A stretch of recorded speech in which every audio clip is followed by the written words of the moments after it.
Өзүңөр билесиңер, быйылкы жылы тарифти көтөрүү маселеси коюлуп жатты эле. Быйыл свет көтөрүлбөйт. Элибизге көтөрүлбөйт. Бир булактарын табышыбыз керек. Бул мына күндөн электр энергия алуу. Мына азыр немец компаниялар келип атат. 1-2 жылдын ичинде Кудай буйрса биз элибиз камсыз, элибиз суроо талап кылган, өндүрүштөр суроо талап кылган электр энергияны өндүрүүнү биз ошого жетишибиз керек. Энергетика маселеси бүгүнкү күндө бизде көйгөйлүү маселелердин бири. Эми бизде бир топ чоң өзүбүздүн гидроэнергетикалык сооруженияларыбыз бар, Токтогул ГЭС бар, жана башка электр өндүрүүчү бизде ишканаларыбыз бар. Бирок тилекке каршы элибиздин саны, керектөөчүлөрдүн, өндүрүүчүлөрдүн саны дагы күндөн күнгө өсүп атат. Ошондуктан биз келечекте мына бүгүнкү күндө биз импорт алып чыгып атабыз. Ачык айтканда, Токтогул суу сактагычындагы суунун көлөмү дагы тилекке каршы жакшы эмес. Быйыл мен ушул өкмөт башчы болуп келгенден баштап эле президентибиздин да тапшырмасы боюнча биз Казакстан менен Өзбекстандан импорт алганга жетиштик. Мындан башка жол жок эле, такыр жок эле. Анткени импорт албасак, биздин Токтогулдагы суу сактагычтагы суу быйыл 8,5 миллиард менен токтоду 1 апрелге. Эгерде импорт албаганыбызда критикалык чекке бармак да. Өзүңөр билесиңер, 7 миллиардтан ылдыйлап баратканда ал ГЭС токтойт. Анда чоң маселе пайда болот. Ошонун алдын алып, максималдуу түрдө ошол быйылкы жылы мына Токтогул суу сактагычында сууну үнөмдөө максатында Өзбекстан менен Казакстандан биз 1 миллиард 600 миллион киловатт электр энергиясын алууну мерчемдеп пландаштырдык.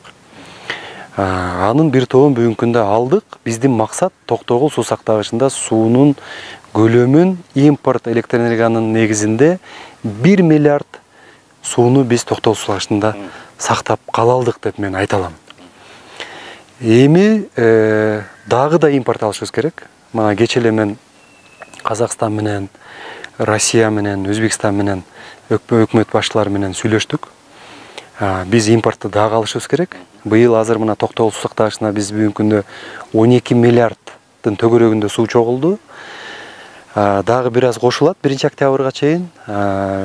Эмдиги жылы 22 жылы 1 апрелге биз 9 миллиарддай суу менен чыгууну мерчемдеп атабыз. Балким 8,5 миллиард менен быйылкыдай чыгабыз. Ушинтип олтуруп, бир 2-3 жылдын ичинде биз Токтогул суу сактагычын максималдуу түрдө толтуруп алышыбыз керек. Кантип толтурабыз? Ага кошумча азыр ГЭСтерде кошумча мисалы үчүн мына Кировкага 25 мегаватт куруу максат болуп атат. Ал Таласка электр энергия чыгарып берет. Нарында Куланак ГЭСи жеке жактар куруп атат. Андан сырткары ушул импортты Өзбекстан, Казакстан менен сүйлөшүп атабыз. Бүгүнкү күндө Түркменистандан импорт келе баштады электр энергиясы. Эми ушуну толтуруп, биз кыштан элибизди толук кандуу электр энергиясы менен камсыздап чыгышыбыз керек. Свет өчпөш керек. Мен ушул жерден пайдаланып айтып кетейин. Президентибиздин тапшырмасы менен элибиздин суроо талаптарын эске алуу менен өзүңөр билесиңер, быйылкы жылы тарифти көтөрүү маселеси коюлуп жатты эле. Быйыл свет көтөрүлбөйт. Элибизге көтөрүлбөйт, бирок өндүрүш жаатында алтын өндүргөндөргө, алкоголь ичимдиктерин өндүргөндөргө жана башка өндүрүштөргө тариф маселеси көтөрүлөт. Эми биз ушинтип олтуруп 1-2 жылда Токтогулду Кудай буйрса сууга толтуруп алсак, андан сырткары вие деп айтып коебуз, орусча, ушул жаңы бир булактарын табышыбыз керек. Бул мына күндөн электр энергия алуу. Мына азыр немец компаниялар келип атат. Андан сырткары мини ГЭСтерде бизде ар бир коктуда жакшы сайларыбыз бар. Бизде ушунчалык жакшы Кудай берген табигый шарттарыбыз бар. Ушул ГЭСтерди, мини ГЭСтерди көбөйтүшүбүз керек.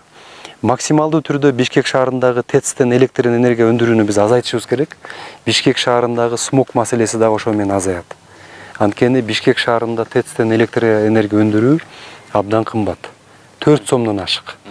Гидроэлектр энергияны өндүрүү бул бир топ эсе арзан. Ошон үчүн мен ойлойм, ушул 1-2 жылдын ичинде Кудай буйрса биз элибиз камсыз, элибиз суроо талап кылган, өндүрүштөр суроо талап кылган электр энергияны өндүрүүнү биз ошого жетишибиз керек. Ошол максатты алдыга коюп атабыз. Бир катар министрликтер менен ведомстволор биригип агенттик кызмат, фонд инспекциялары кыскарды. Мунун жыйынтыгы кандай болот?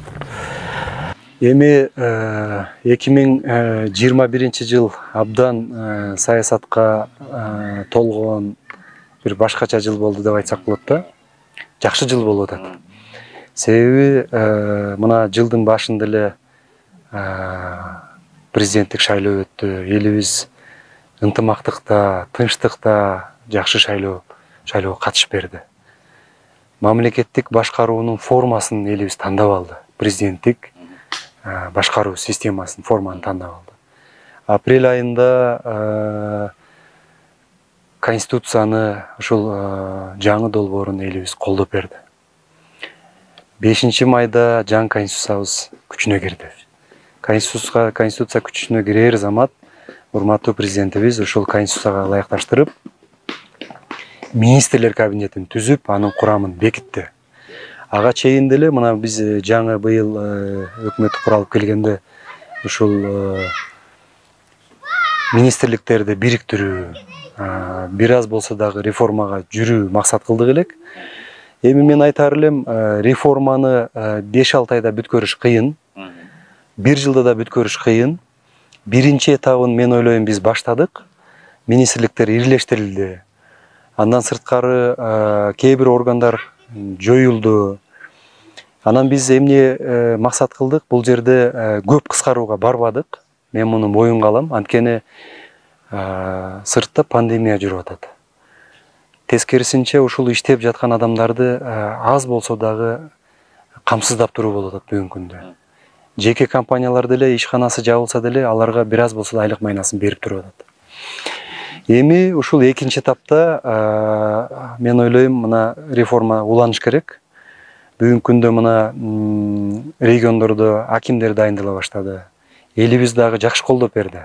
Ушул регионалдык бир бөлүнүүлөрдөн кетсек, президентибиздин кадр саясатын акырындап ишке ашыра баштасак, жердешчиликтен кетсек, ошол жердеги райондун жетекчилери дагы тендер өткөрүп, ошол жерде жетекчилерди башкарып калыс башкарса, тууганчылыкка берилбесе деген максатта мына ротация маселеси жүрдү. Элибиз аябай туура кабыл алды.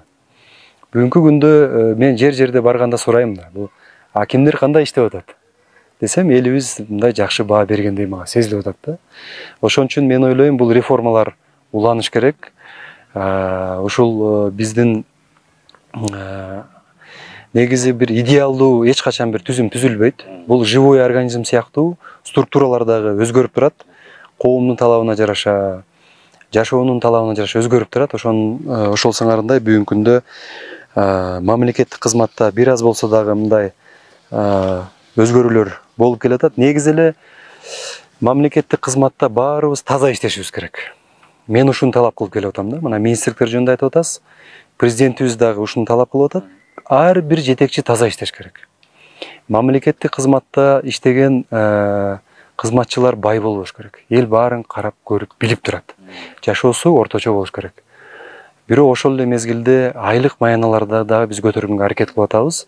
Мына президентибиз тапшырма койгон 2022 жылдын бюджетин аз кабыл алууда ушул пенсия болобу, пособия болобу, маяналар болобу, ушулардын баары бир аз болсо да көтөрүлөт. Ошону эске алуу менен мен ойлойм ошондо коррупция азайыш керек. Мамлекеттик кызматкерлер таза иштеш керек. Негизги максат ушул биз таза иштесек, элибиздин ишеничи ого бетер артат. Бул стабилдүүлүккө алып келет, ынтымакка алып келет. Баарыбыз бир жакадан баш чыгарып, бир жеңден кол чыгарып, мамлекетте бир туруктуулук болот. Бизнес өнүгөт. Бизге көп туристтер келе баштайт. Негизги максат ушул болуп атат да.